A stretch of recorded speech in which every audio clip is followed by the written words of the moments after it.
My name's Eyal Schechter. I had stage 4 Hodgkin's lymphoma. Before I got cancer, I lived at home with my family after college, and I got sober in 2018, so I was a few years sober at the time, and that was a big impact of what gave me kind of the outlook on like you can get through a lot of situations and community is really important. And basically, I was just working and playing video games and just trying to be normal. I was at that age of, I was 25 when I got sober and then 26 and a half when I got cancer. So, right in the beginning of COVID, and really just trying to like get my feet back on the ground as a person. There was definitely a feeling of life was picking up at the time because I had gotten like my first corporate job. I was starting to make salary. I had kind of worked out a lot of relationships with family and a couple close friends. And, you're at that age, 25, 26, where you're kind of crossing into that like early adulthood and things get really serious. What were some conflicts right before hearing the news? Before hearing it, so like what it was like before, like why I had to go to the hospital kind of. Oh yeah, so basically it feels goofy, but that's because that's just like how I look at everything. I was living in my parents' basement, and again, I'm like 26 years old. I have the worst possible health insurance plan you can get because I'm 26, and why would I need it?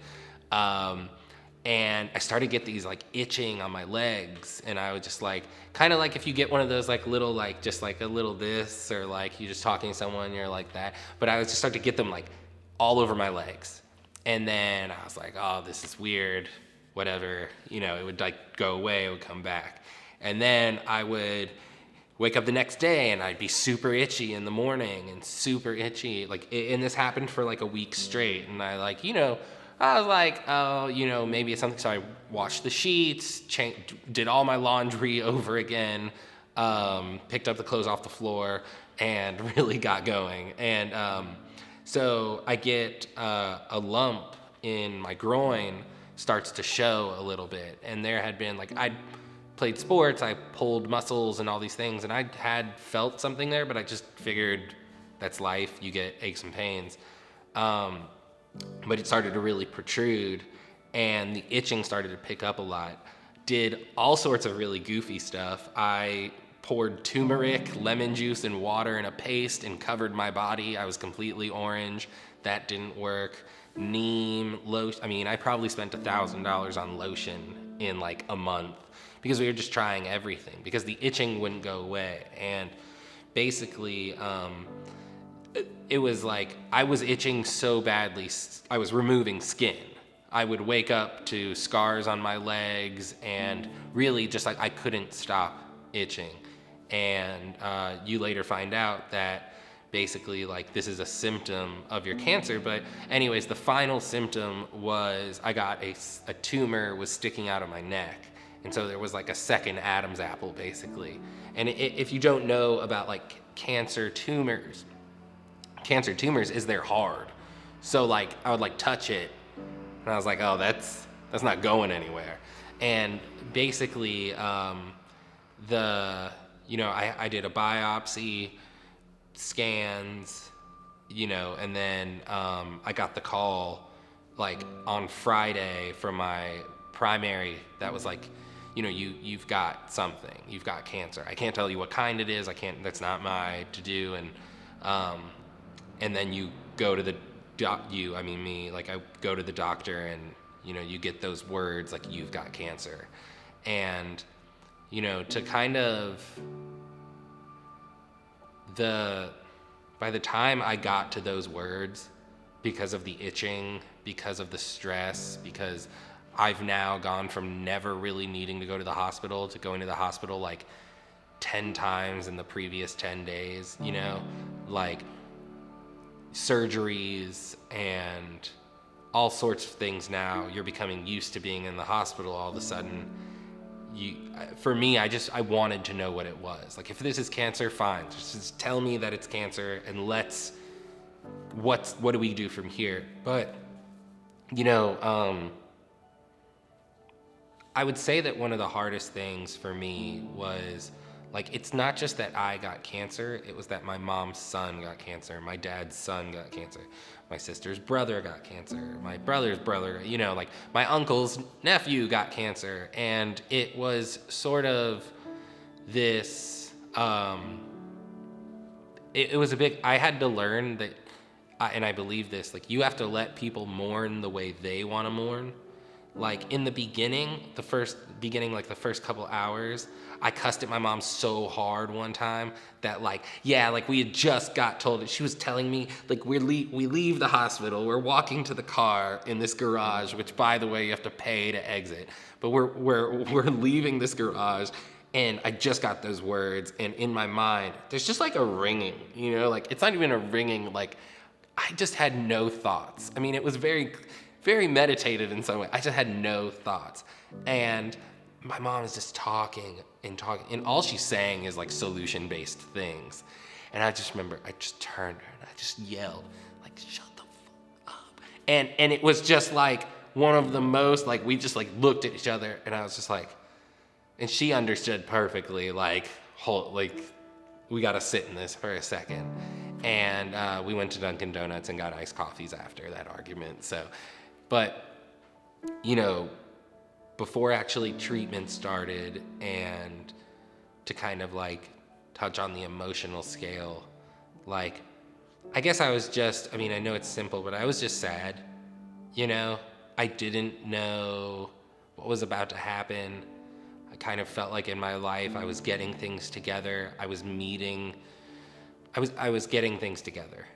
And then this kind of happened, and, you think you're too young. You think you're not the least healthy person there is, and, you're just... And then there's that news, and you can't do anything about it. There's nothing you can do. Like, and the thing is, too, is, like, it picks up really fast. They tell you you've got cancer, and in the same conversation, they tell you you're going to be at the hospital this day. So, like, from getting told I have cancer, within a week, I would say, like, 3 or 4 days, I was at chemo. So, from, like, do I tell my job? Do I tell anyone? Do I go on Facebook and post? Is it, like, that time yet? How am I going to pay for this? How am I going to get there? I had to go to the hospital. Chemo was 8 hours long on a Friday. And then the following Monday through Friday, I had to go to the hospital to get one shot because insurance wouldn't cover the 2-week version of it. They would only cover the 5 days in a row version. And then I got 5 days off, 4 days off. So, doing the experience of, like, I say this hesitancy because everyone's cancer is different. Everyone's cancer experience is different. Something that for me could have been really tough, for other people isn't so tough. Something that for other people is tough, for me it might not be so tough. And so logistics was really tough. Feeling like I was always gonna have a ride, or always gonna, like, figure out what's next. Like, that was a really tough part for me because I definitely lack patience, and, like, I would often feel like I was really pushed into the corner, and you start just saying yes, to whatever to get out of your situation or to just get through your situation. So, like, just, I mean, there's just a lot of times I remember feeling like this is just whatever it is. Just like, you could tell me this is the next thing you'll do for your cancer, and I'll just say okay. Like, I wasn't thinking, like, oh, I'll try a juice cleanse or any of those things. Like, I was just like, yeah, I mean, I didn't do that well in chemistry anyway, so, yeah. Are you like mad at anything?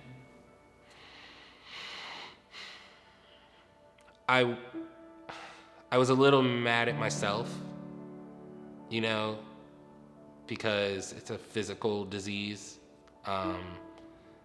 Maybe you could have ran more. Maybe you could have gone to the gym more. Maybe you shouldn't have done some substances you've done, or cigarettes and drinking and those things. You learn that all that thinking is silly because cancer happens to anyone. I was mad at the world that, I mean, I wasn't, that's the thing, is I don't know if mad is the right word. I was sad. I was sad that this was happening, but I had learned it through life experiences, just like there's nothing to be mad at, you know, and that it was not worth the emotional time. I was just kind of, I remember I'm not a big crier for a lot of things, but there was one time where I was just outside. This was like in the first week of chemo. And I just remember just like asking my mom, I'm just sitting there kind of crying in this chair on the front porch. And my mom comes out and she's like, ask me what's wrong. And I'm just like, why? Like, why is this happening? You know, like searching in some way for any like logical reasoning or some like spiritual reasoning too. Just like, if you could tell me that there's a reason for this, then maybe I can wrap my head around it. But why is this happening? And why is this happening to me? You know, which I think is also in like the early stages of acceptance of anything, is just feeling and flowing out like the emotional side of it. Tell us like the first 2 weeks. First 2 weeks. So Like the doctor's appointment happened. right, so I got told I got cancer, and then chemo. The first chemo session was the longest. The first and the last one were the longest, because I was so ready to get out of there. And so the first chemo session happened, and then and you start losing. I started losing my hair like a week or 2 weeks after chemo. And losing your hair is like really weird. You just like wake up and you're like, oh, it is beginning, you know. And within a couple of days, I had just decided to shave my whole hair off, all of my hair off, and go bald, which for a guy doesn't feel that bad, but at least for me. But the I don't know. I think that the first chemo session left me feeling like, oh, this is going to be a long 8 months. You know, you had scheduled out 8 months of the rest of the next 8 months, and all medicine is experimental until it works. You know, like once it starts working, then this is the medicine that'll work. But, you know, they don't know that chemo will work. You have to get scans every couple months. You have to, you know, there's versions of immunotherapies and radiation therapies and all sorts of things. And you kind of just sitting in this chair, keeping a smile on. I mean, it's not too dissimilar to being on an airplane. You know, they got flight attendants, they got nurses. Beep happens on your machine, and someone comes around, turns off the beep, switches out a bag. There's a little there's always, not always, but there's some kind of complication with your needle, or, you know, I had a port where they injected the chemo, and some people have it here in a PICC line, and, you know, you're just kind of like just, God, you know, like, oh, this is 8 months felt really far away, you know, and I don't know, it's tough to remember exactly how I felt, but I just remember feeling like this is not the coolest place to be. This is not the cool club. You know, you're not out at the cabana. You know, you're in this like shopping center essentially.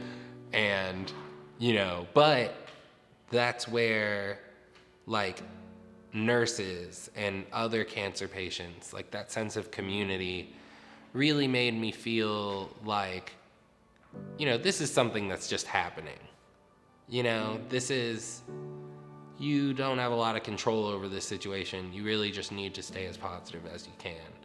And it was kind of the beginning of me, it felt like the beginning of something I didn't sign up for, or like getting invited to somebody's party that you don't know anyone, and you're like, oh, why am I here? I want to go home. And then you're like, but I rode with them. So, it's like... 8 months is a long time. It's like your whole year. Right. What year is it? So October 2020 to June 21. So already like world's weird. Yeah. I mean, it's COVID. Yeah. It's because that's you can, depending on what kind of cancer you have, you can leave the house. There's some people who have to be quarantined, or some people who depending on what kind of cancer you have, what your treatment is, those kinds of things, you can leave. I could have left the house. Now, granted, there was nowhere to go, because of COVID. And the 8 months was, I don't know, it's almost easy to use a word like tough. It was a tough 8 months. First of all, I'm like incredibly grateful. All I had to do was go home to my parents' house, watch movies, and sleep. Like the demands at that point. I did hold down a digital marketing job from home, and the company was like really nice about the fact that I was maybe not putting in my best effort, but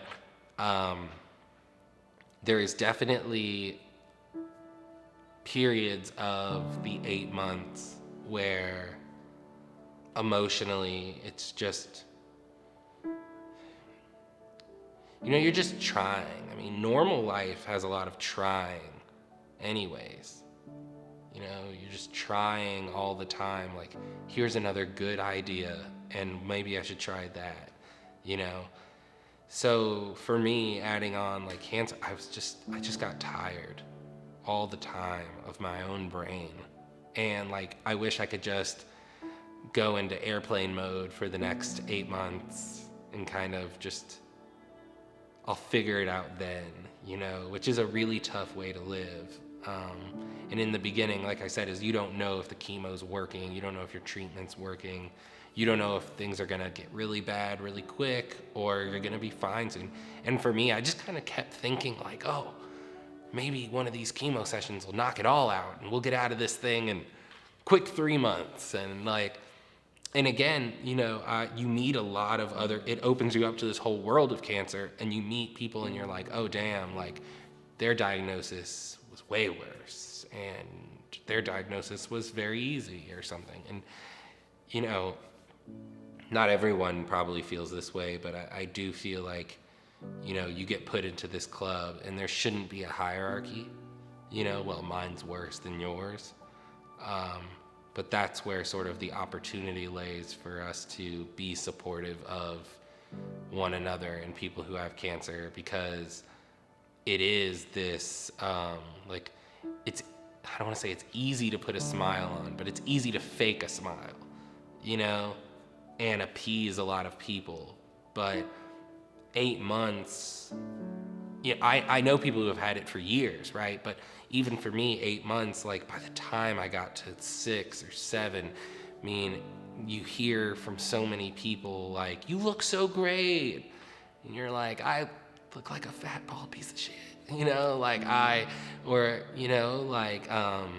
How you doing? And it's like, I really don't want to tell you, I really don't, believe it or not. But at the same time, people are, there's no, huh? You say, yeah, like there's no right thing to say.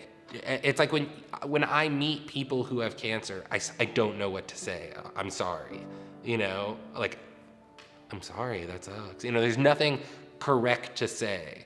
Like, Or you could tell me you had cancer 20 years ago, and I'm so sorry. Congratulations that you are better now. You know, it's like there's no script for this because there's no, you know, it's kind of once you've had it, you can't go back to a life where you didn't. And I think that's the same for a lot of things, everything from like domestic violence to, you know, depression or anxiety or those things, you know, and being able to communicate about it and having people to talk to. That's kind of how I got through the 8 months, was staying vocal to family and friends, and also partnering that with like not getting too angry about things out of my control, and then certainly going back to my room and just being like, you know, like there's a positive there. So tell us about your diagnosis. Yeah, I mean, stage 4 Hodgkin's lymphoma. When I heard stage 4 is very confusing. Hodgkin's lymphoma is a well-treatable disease form of cancer. It's popular is probably the wrong word, but a lot of people, it's a more well-known, so there's more finances for it, so there's more research, so there's more ways to treat it. But still, stage 4 is obviously the worst version of it. But there's, you know, I still feel bad for saying this. The truth is, I should research it more. What it was, what it is. At the time, my thinking was, don't know about it. The more I know about it, doesn't really make a difference. Now, does that mean I didn't go on Reddit and research every little like nook and cranny of Hodgkin's lymphoma that I could find? Yes, I did. And when they say don't go on the internet, you got to realize that they're thinking you're going on WebMD, not you're searching the corners of the internet looking for places you don't need to go. My diagnosis, it wasn't really about Hodgkin's lymphoma, because I wasn't like a cancer researcher. I didn't know what those things meant. It was more about hearing stage 4 and feeling like, yeah, you're gonna be okay, but it's stage 4, or, you know, that was the feeling.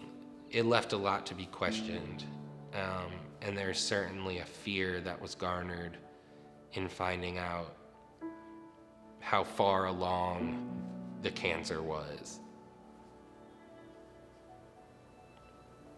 When you heard stage 4, how did that make you feel? Pretty helpless, and hopeless. Not hopeless. I don't think I've ever really been hopeless. I mean, I've been hopeless, but like, just looking back on it, and maybe it's a good thing, 'cause it's like, oh, well, it can't get worse. But, you know, just like stage 4 just made me feel like, well, if you're gonna get it all the way, you know, or something. Like it was on par with hearing I've got cancer, you know, like why wouldn't it be stage 4? I mean, that's just like the way my brain speaks to me, is, you know, like, stage 4 is you could have said stage 1 or stage 2, but stage 4 made me feel like, you know, this is super real.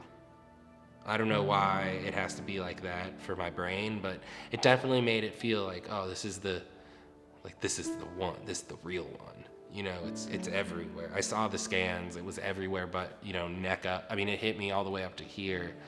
And it was, again, you just sad.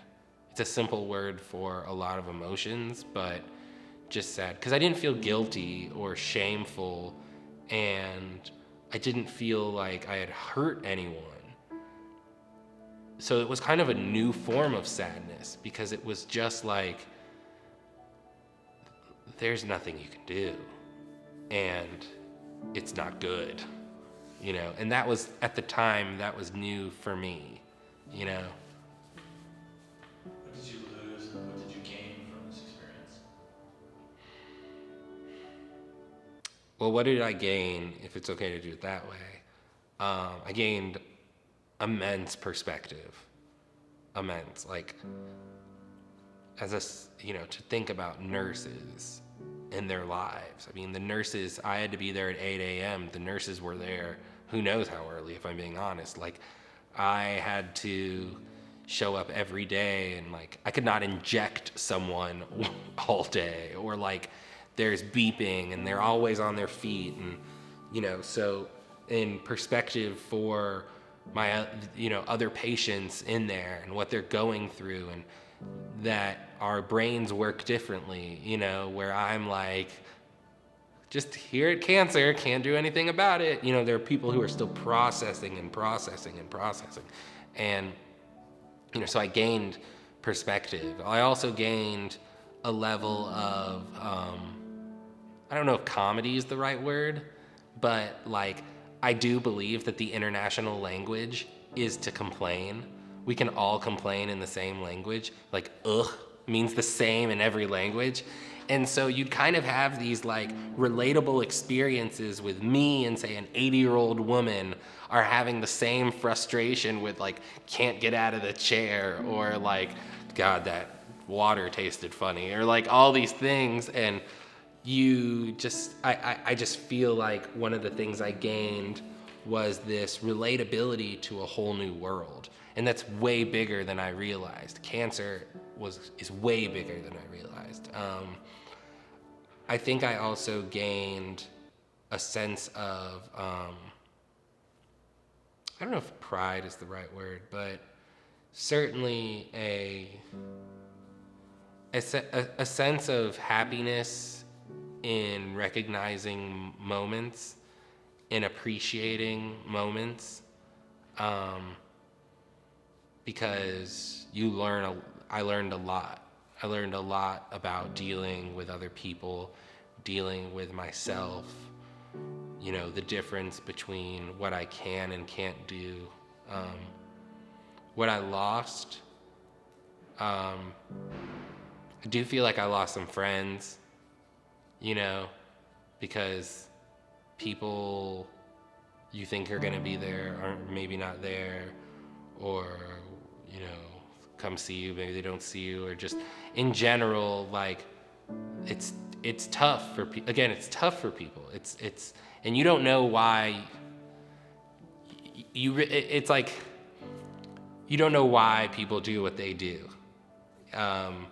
but definitely people saying certain things, like, you don't forget, and I also think I lost some of my immaturity, and I know that would sound like a really positive thing mostly, but if I look at it like a negative, like,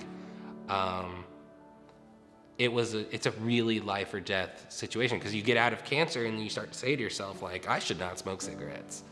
I should not eat McDonald's every day. Now, granted, I have had plenty of McDonald's since, and not to plug them or anything, but like, I have had my fair share of, I'm not getting out of beds today, or any of that stuff, but there's certainly something that I've lost, is that there's just always going to be time for things, and again, is a gain as well, because again, gratitude is not something I don't think I ever had, but gratitude is at the core of how I want to live now, and trying to be of service to people, which is really tough.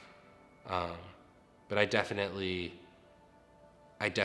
feel like, in some ways, from the negative side, like, I lost some of my ability for immaturity, and sometimes that kind of sucks, because you don't want to lose the kid inside you. But I feel like I've had to I'm building it back in a new way. I've opened certain doors because certain doors were closed, I don't, maybe the best way to put it.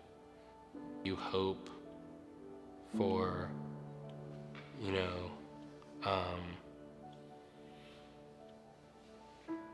the future, or like, What's the present and future look like? yeah, I mean, life like now is very similar to life before, oddly enough, but perception has changed, you know. I went back to work. It took some time to feel like I looked good again, because I really hated how I looked. And while that may seem vain, it was very, very emotionally frustrating and draining to not look the way I wanted to. I still feel like I have a long way to go in that.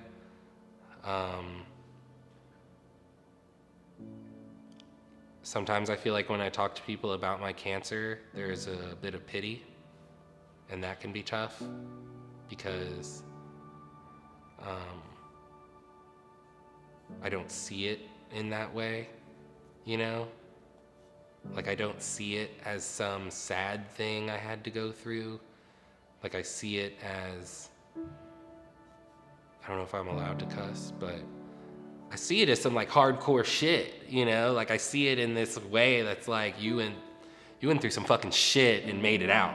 And like, you know, that's why I hesitate to say, like, when I hear people say like I had cancer and they're so sorry, you know, because I'm like, nah, way to fucking go. You know, like I now I have the strength to be stoked because, and I think people need that too. Like, and life for me presently is, in some ways I'm taking things a little bit slower, and in some ways taking things faster. Some things I do wish for the cancer community, there are some cancers that desperately lack funding. Desperately. Ovarian cancer, colorectal cancer, you know, prostate cancer, and I mean, I could go on, I'm sure, bladder cancer, but, you know, not just funding as well, but the marketing of. People need to know that you need to get checked for things, because the cost analysis breakdown of doing it the other way and waiting is wild. And it's really a prevalent disease in our society. Cancer is. Everyone has a cancer story, whether it's you or someone you know. Cancer's been a part or will be a part of your life. If I was to sum up my hopes and dreams for the future in my life, with cancer in mind, of course, healthy, you know, and I don't want anyone else to get it, but again, can't control, like, but just to really have a level of gratitude. And I think one thing that's really changed about me, and I've heard this from other patients that I've spoken to, is like, I want to help people with their cancers, you know, because the way that I felt hopeless, but also like I lacked community, like I lacked the ability to laugh or to pause. Everything felt forced, or like, just like, all of a sudden you need to eat differently and think differently and act differently, and all of a sudden you have to ask for help all the time. And I want to communicate to people that, like, that's okay, you know, that like that's part of this, and that people, like, you can ask for help because people do want to help people. And I think that that's something that's come out of being put in this position for the first time in my life, of truly like being powerless physically and feeling like mentally I had to just push myself through. But then when I would finally get to that point where I would reach out for help, I would talk to someone, tell someone how I felt, or ask for some kind of like handout, like, people were happy to listen. They were happy to give it. And I would like there to be more emphasis on, like, ask for help. Be willing to receive, because people do want to give. And I think that's something new that came out of my cancer experience. Tell us about Bebop. Yeah. So in real long story, as quickly as I can, Bebop started, I worked in a popsicle factory, and I would come home with bags of popsicles, and then I would just draw popsicles, and I just really liked popsicles for some reason. I didn't know I had the passion. And basically when I got cancer, I was already drawing and selling little things online that had popsicle designs on the hats and things. And then I would just kind of write F cancer on stuff, and then I would wear it to chemo, and people would be like, oh, I like that. And I was like, I like the way that made you feel. And then so I just started making things that I felt like we didn't have, like tote bags, or that had prints on them and all these things. And I DM'd a bunch of artists, and some great artists donated. And then I built the website, and then a really short story of how it kind of became the catalyst, that changed everything, was that the first person to buy a sweater that wasn't someone I knew. Somebody had just found it because of an Instagram post. They liked the art, they liked the vibe, they bought something. It's a sad story. She passed away 2 weeks later from cancer. And I had DMs with her about how happy she was about the product. She's like, I wear it to every session. And then she passed away. And I was like, oh my God, I got to positively impact someone's life going through the cancer experience. And then that's what I really went a lot more into. We need more designs, we need more products, we need more promotion.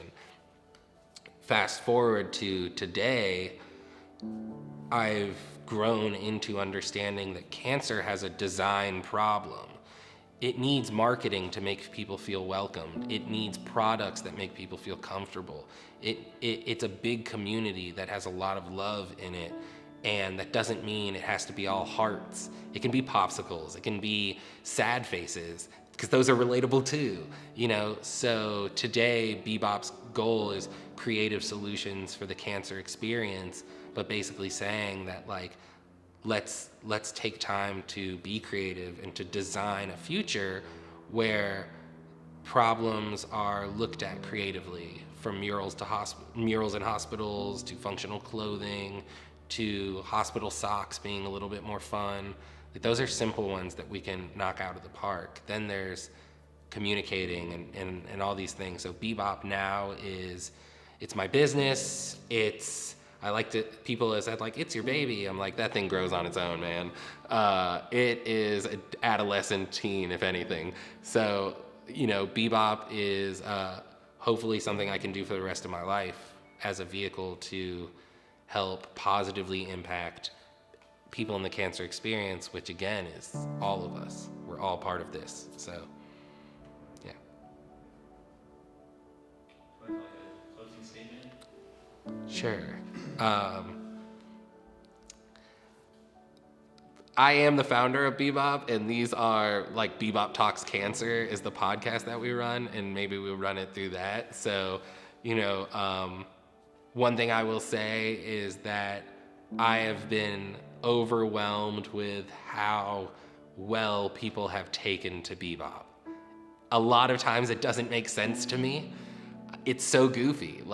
People in the cancer community have asked me could design a logo for them, and I'm like, it's a popsicle. I just chose something I liked, and I just think it's amazing the way people, once given the opportunity to be positive and to be driven to help, will see the opportunity. And I hope that these interviews, the work we do, the content that we create, I really hope that more people find the information and the personalities engaging and fun and also relatable, and see a community rather than just being alone through their experiences. That's my big goal. Nice. Woo! That was fun.